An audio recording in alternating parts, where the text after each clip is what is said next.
Alright guys, welcome back to VALORANT News. Big roster rumours emerging yesterday, especially with BcJ officially signing his contract and 100 Thieves revealing that they have locked in their roster of 5 for the new season with practice just about to begin. What team have they locked down? Have they got the in-game leader they wanted in BcJ? Very much into your thoughts in the comments below. Hit the like button if you enjoy. Subscribe if you're new as always, I would greatly appreciate it. First of all, there was a show match yesterday between Crew Esports, newly confirmed their roster, and Leviathan. Interesting. Okay, it's a show match, it's just a bit of fun, and it was a pretty chill match. But still, Leviathan won the match, and this is maybe indicative of what is to come.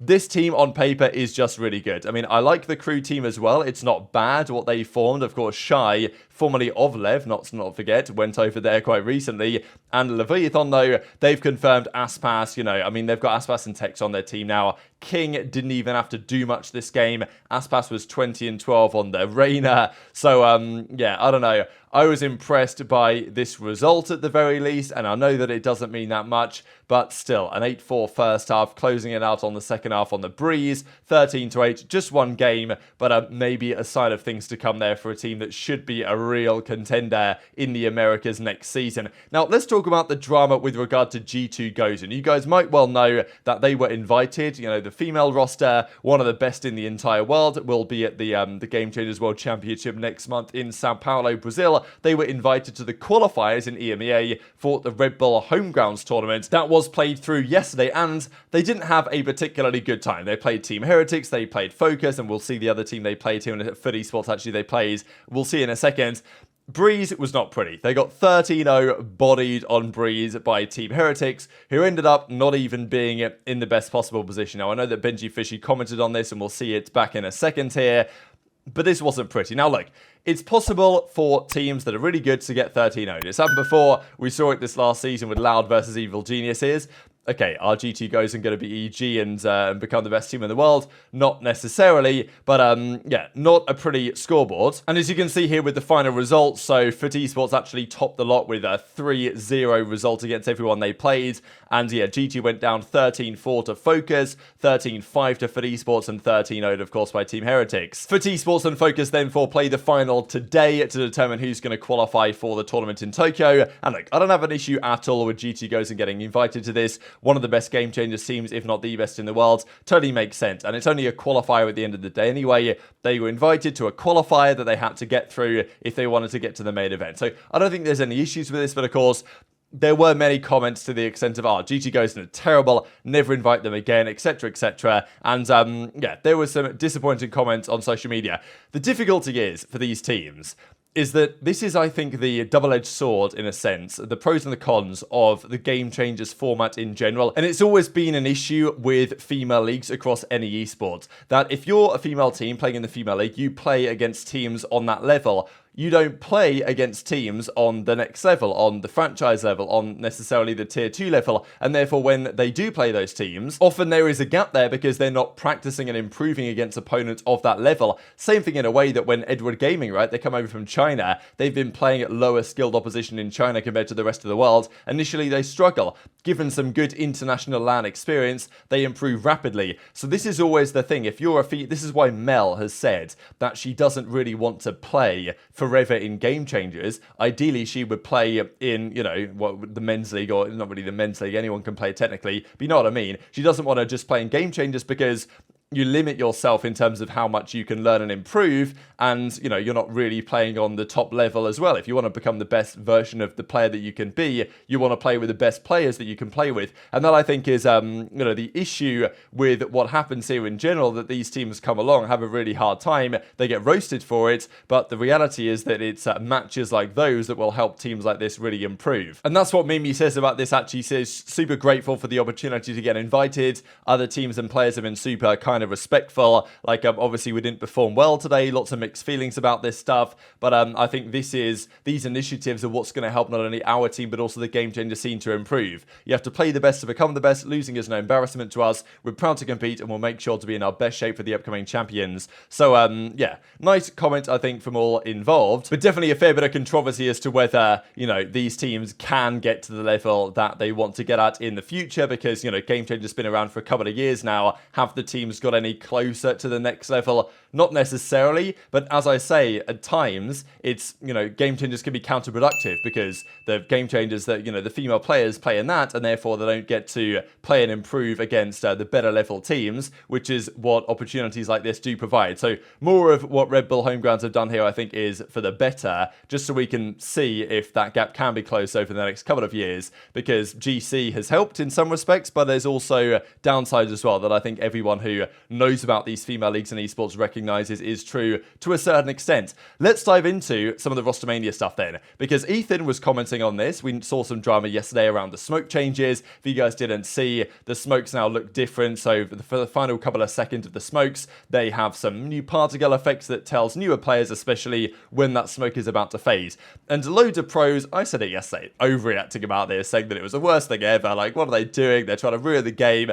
I didn't really think it was a big deal. And Ethan says, yeah, people are overreacting. Like, on a pro level, this barely makes a difference. Because basically every player knows the smoke timings. Sure, there's going to be some players that know the smoke timings a little bit more precisely than other players. But the reality is, it doesn't much matter. And as he says, barely makes a difference at all. Players are still going to be asking, is this smoke fresh or not? And it's not going to make much difference anyway. Your controller player should be able to tell you anyway when the smoke is about to fade.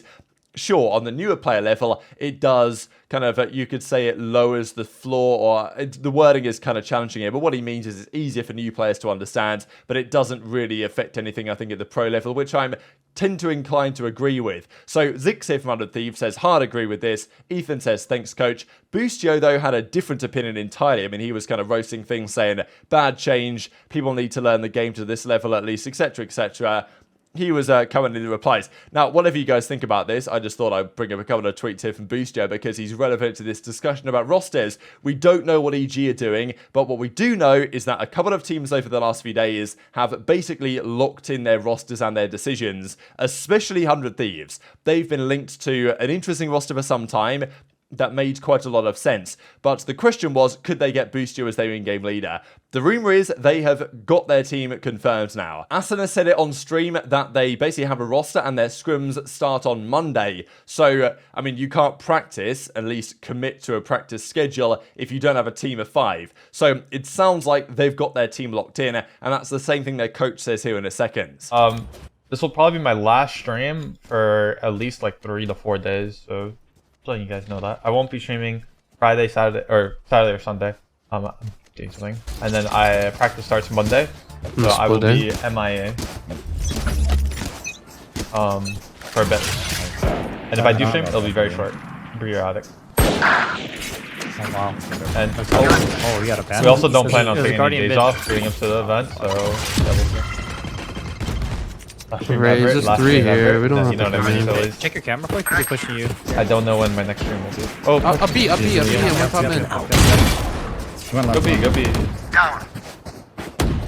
So as their coach Zix actually says here, he was assistant guy for Evil Geniuses last year and actually was with 100 Thieves during their, I think, for their League of Legends program a little while ago as well. And as he says, 100 Thieves Valorant starts practice up this Monday. Super excited to start our prep for Japan. So yeah, they are going to be in the Red Bull tournament in Japan in a little while, which they went to. I think they won it in Manchester, did they not? Last year, the Red Bull Homegrounds tournament they did last time around before the season began. So yeah, they're going to try and replicate that success. But they can't start prep for Japan without a roster of 5. So it sounds to me they've got it locked down. This is the other piece of trying to figure out what is happening here, and that is with regard to BcJ. As we see from BcJ, I am back. He's signed the contract. Now, I gotta say, this is like, I don't know if you guys want to read into this. Usually, I've never looked into it to this extent before, but there's different gifts that people put out when they sign a contract. One of them is like this. There's other ones as well they like to use. This is the one that's been used quite a lot lately. But this is the one that basically all of the guys on M80 were using, right? Nismo, Koala Noob, I think, was using this one. I think Nitro maybe as well. I kind of forget. I think a couple of them use different ones. But when I see this specific particular version, I usually think M80, just because that's what some of their other guys were using. And he was linked to M80. So BcJ possibly to M80. That was the rumor that they were trialing with BcJ. A few days ago now, there was the rumor that they had brought BcJ in for trials, and if it went well, they were going to stick with it. And the fact that BcJ was brought in for trials a few days ago, now he's signing a contract, makes me think that is quite likely that it's going to be Koala Noob, Xander, Nismo, Nitro, BcJ as probably what will be your favorites to an Ascension next year and get through to next season's, well, 2025's, I suppose, Franchise League. Now, if BcJ is going to M80, which might not be the case, but, you know, it also could be the case he's going to 100 Thieves because they've just locked down their roster. But let's say he's going to M80 because that was the latest rumor. This would then leave 100 Thieves like this with potentially EU to 100 Thieves because, you know, if there's no BcJ who was linked and there's maybe no Com who was linked, but then we didn't really hear anything more about that, maybe EU is the man for 100T instead with Cryo, Asuna, Bang, EU, but they still need an IGL. And as we've said before, not many IGLing options really remain unless they want to get Stella back, which they're probably not going to do.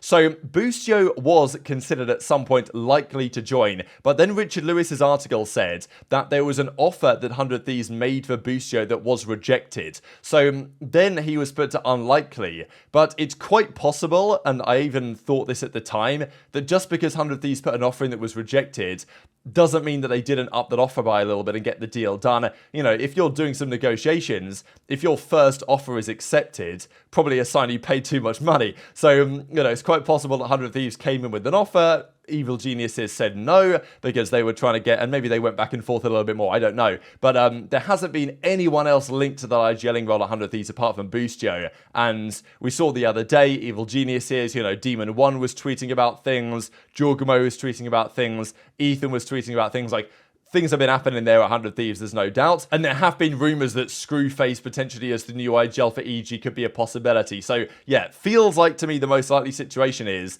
that this roster of 5 is now a done deal. And they've got Boostio, EU is over there, Cryo, Asuna, Bang. We even saw the other day where Boostio's mum basically leaked the 100 Thieves, so at the very least interested in this move. So I think it's quite possible that's happening. BcJ to M80 maybe. But where does that leave EG, right? Because if they do lose Boostio, if they do lose like Ethan, let's say, to NRG, and if they lose Jorgamo to G2, a potentially really tricky spot for them. So very much enjoyed to your thoughts on all this stuff in the comments below. Hit the like button if you enjoyed. Subscribe if you're new. Take care. And I'll see you next time.